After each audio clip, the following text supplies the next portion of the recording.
Hi நண்பா, நான் உங்கள் ரேஷ்மன் மணி. சின்ன வயசில் ஸ்கூல் படிச்சுட்டு இருக்கும்போது டியூஷன் போயிருந்தேன். அந்த டைமில் ஒரு இருட்டான ஒரு ரூம் இருக்கும். அந்த ரூமை கிராஸ் பண்ணும்போது எல்லாரும் பயந்துட்டே கிராஸ் பண்ணுவோம். ஆக்சுவலாக அந்த ரூம்குள்ளே பேய் இருக்கிற மாதிரி தான் அந்த ஒரு த்ரில் இருக்கும். அந்த ரூம் எப்போவுமே இருட்டாக தான் இருக்கும்.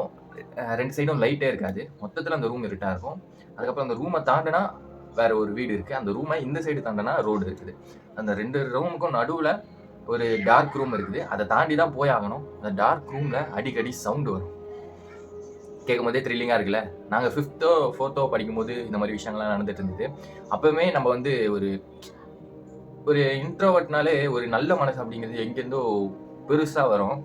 இதுக்குள்ளே என்ன இருக்குது அப்படின்னு சொல்லிட்டு பார்க்கும்போது ஒரு நாள் போய் பார்க்கும்போது அங்கே ஒரு லைட் அடித்து பார்த்தோம். ஆக்சுவலாக பயம் எப்படி தைரியம் வந்ததுன்னு தெரியல.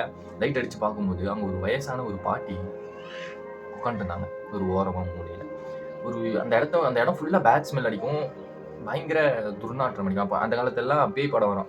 பேய் படத்தில் இருட்டாக இருக்கும், பேய் வந்தால் துர்நாற்றம் அடிக்கும், அங்கே கோல்டாக இருக்கும் அப்படிலாம் சொல்லுவாங்க. எக்ஸாக்டாக அதே மாதிரி தான் இருக்கும். அந்த இடத்துக்கு போகும்போது மட்டும் கோல்டாக இருக்கும். ஆனால் அவங்க உண்மையாலே பேயா அப்படின்னா கிடையாது. அங்கே தான் ட்விஸ்டே இருக்குது. அங்கே வந்து அவங்க ஒரு மனநிலை சரியில்லாத ஒரு ஆள். அதாவது மனநிலை சரியில்லாத ஆள்.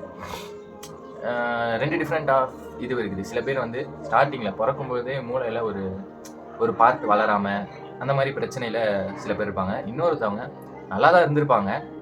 போக போக போக அவங்க எண்ணங்களில் பிறழ்வு, அதாவது எண்ணங்களில் ஒரு சேஞ்சஸ் ஏற்பட்டு அவங்க மனநிலை சரியில்லாமல் போயிடுறாங்க. நானும் இருக்கட்டும், மற்றவங்களா இருக்கட்டும், இப்போது நீங்கள் கூட நினச்சிருப்பீங்க ஒரு இது மனநிலை சரியில்லை அப்படின்னு சொல்லிட்டு அவங்கள பாவம் இருட்டான ஒரு இடத்துல போட்டு அடைச்சி வச்சுருக்காங்க, எவ்வளோ பொறுமையான ஆள் அப்படின்ற மாதிரி சொல்லியிருப்பாங்க. நானுமே அப்போ அப்படி தான் நினச்சேன். ஆனால் அதுக்கப்புறம் தான் எனக்கு தெரிய வந்தது இருட்டு அப்படிங்கிறது மிகப்பெரிய ரகசியங்களை கொண்டது அப்படின்னு சொல்லிட்டு. நம்மளோட எண்ணம் வந்து 3 வகையாக செயல்படுது அப்படின்னு சொன்னோம் இல்லையா? கான்ஷியஸ், சப்கான்ஷியஸ், சூப்பர் கான்ஷியஸ் அப்படின்னு சொல்லிட்டு. இங்கே ஒரு விஷயம் நடக்குது. இப்போ நீங்கள் ஒரு காரியம் உங்களுக்கு நடந்துடுச்சு. அந்த காரியம் நடந்ததுக்கப்புறம் உங்களுக்கு அடிக்கடி அது மைண்டுக்கு வந்துக்கிட்டே இருக்கும். ஒருத்தவங்களுக்கு கடன் கொடுத்துட்டா ஆக்சுவலாக ஒருத்தங்களுக்கு நீங்கள் கடன் கொடுத்துட்டீங்க, அவங்களுக்கு கடன் கொடுத்தவங்க வந்து உங்களை ஏமாற்றிட்டாங்க, பிஸ்னஸில் இருந்தவங்க ஏமாற்றிட்டு போயிட்டாங்க அப்படின்றப்போ நீங்கள் அந்த ஏமாத்துறதை உணர்ந்துட்டு வீட்டுக்கு போகும்போது, ரோட்டில் போகும்போது மைண்டில் ஃப்ளாஷ் ஆகிட்டே இருக்கும். ஏன்னே தெரியாது. 10 வருஷம் கழிச்சு கூட அது ஃப்ளாஷ் ஆச்சுன்னா உங்களுக்கு விருப்பு கட்டுப்பு வரும். இப்படி வருது இல்லையா? எப்படின்னா நீங்கள் பைக் போயிட்டுருக்கீங்க, பைக் ஓட்டுறீங்க அப்படிங்கிறது உங்களுக்கு தெரியுது. ஒரு எண்ணம் வருது, டிக் டிக் டிக் டிக் அப்படின்னு சொல்லிட்டு எண்ணம் வருது போகுது. இந்த மாதிரி ஒரு சுச்சுவேஷனில் நார்மலான மனிதர்கள், அவங்க நார்மலான ஆள் தான். டிக் டிக் டிக் டிக் வந்து போகிற கேப்பில் கான்ஷியஸ் வந்து மறுபடியும் அந்த எண்ணத்துக்கு கான்ஷியஸ் வரும். கான்ஷியஸ்னா இப்போ நான் என்ன பண்ணிட்டு இருக்கேன் அப்படிங்கிறது தான் கான்ஷியஸ் வரும். அந்த எண்ணம் போகும், கான்ஷியஸ் வரும், எண்ணம் போகும். ஆனால் இந்த மனப்பிறழ்வு இருக்கிறவங்களுக்கு வந்து கான்ஷியஸே வராது. Tick tick tick tick tick tick அந்த அளவுக்கு ஸ்பீடாக எண்ணங்கள் வரும்போது கான்ஷியஸில் நான் என்ன பண்ணுறேனே தெரியாது. அந்த எண்ணம் திருப்பி அடிச்சுக்கிட்டே இருக்குது அப்படின்றப்போ கான்ஷியஸ் சுத்தமாக புரியாமல் அந்த எண்ணத்திலேயே நம்ம இருப்போம். இப்போது யாரோ ஒருத்தவங்க ஒரு சின்ன குழந்தைய கொண்டுட்டாங்க, இல்லை யாரோ ஒருத்தவங்க அவங்கள ஏமாற்றிட்டாங்க அப்படின்றப்போ யாரை பார்த்தாலும் என்ன ஏமாத்தினே அப்படின்னு சொல்லிட்டு போகும்போது அங்கே தான் மனப்பிறழ்வு ஏற்படுது, மனநிலை சரியில்லாத ஒரு தன்மை ஏற்படுது. ஆனால் மனம் அப்படிங்கிறது எப்படி இயங்குது அப்படின்னு சொல்லிட்டு பார்த்தீங்கன்னா, ஒரு விஷயம் அடிச்சுக்கிட்டே இருக்கும்போது அதை நார்மலாக அதுவாகவே விடணும். வேற எண்ணங்களை உள்ளே கொண்டு வராமல், எந்த விஷயத்தையும் உள்ள இன்புட்டாக கொண்டு வராமல் அப்படியே விட்டீங்க அப்படின்னா அது தண்ணி மாதிரி. மனம் அப்படிங்கிறது சர்ன்னு ஒரு மணல் இருக்கிற ஒரு ஆற்றை கலக்கி விட்டீங்கன்னா மண் ஆயிரும், கலங்கி போயிடும். அதை அப்படியே விட்டீங்கன்னு வைங்களேன், மண்ணெல்லாம் அடியில் செட்டில். அதே மாதிரி தான் நம்மளோட எண்ணங்களும் நம்மளோட மைண்டும் அப்படி தான் வேலை செய்யுது. அப்படியே விட்டீங்க அப்படின்னா அது ஒரு கட்டத்தில் செட்டில் ஆகுது.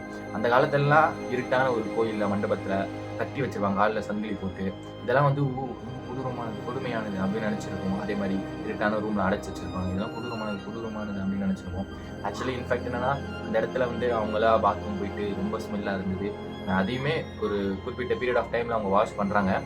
அது ரொம்ப பீரியடிக்கலாக வாஷ் பண்ணால் கரெக்டாக இருக்கும்னு நினைக்கிறேன். ஆனால் அவங்கள இருட்டில் போட்டது தப்பு இல்லை அப்படிங்கிறது எனக்கு புரிஞ்சுது. ஆனால் அவங்க மனநிலை சரியில்லாமையே இறந்து போயிட்டாங்க அவங்க வயசு காரணத்தால். ஆனால் உண்மையாலே நமக்கு யாருக்கோ ஒருத்தங்க மனநிலை சரியில்லை அப்படின்னா, இல்லை ஏதோ ஒரு பிரச்சனை இல்லை யாருக்கோ ஒரு பிரச்சனை இருக்குது அப்படின்னா, சும்மா உட்காந்து கண்ணை மூடிட்டு சும்மா எதுவுமே யோசிக்காமல் இருக்கிறது மூலியமாகவே நம்ம மூளையே நம்மளே தானாக சரி பண்ணிக்குது. அந்த மண் கலந்துருக்கு பார்த்தீங்கன்னா, அந்த கலங்கலான மண்ணில் வந்து அடியில் செட்டில் ஆகும் ஒரு டைமில். அதுக்கப்புறம் அவங்கள நினச்சாலும் கோபம் வராது. ஏன்னா நம்ம மைண்டுக்கான டைமை நம்ம கொடுத்தோம் அப்படின்னா மைண்ட் ஆட்டோமேட்டிக்காக சரி பண்ணிடும். இது மைண்டுக்கு மட்டும் கிடையாது, உடம்புல எல்லா பார்ட்டுக்குமே தான். ஸோ இதை தான் நான் இன்னைக்கு ஷேர் பண்ணணும்னு நினச்சேன். எனக்கு ஸ்டோரி வந்து ஞாபகம் வந்தது. அந்த ஸ்டோரியை சப்ஸ்கிரைபர்ஸ் உங்களுக்கு ஷேர் பண்ணணும் அப்படின்னு நினச்சேன். ஸோ மாற்றம் என்பது நம்மளிருந்து தொடங்கும்.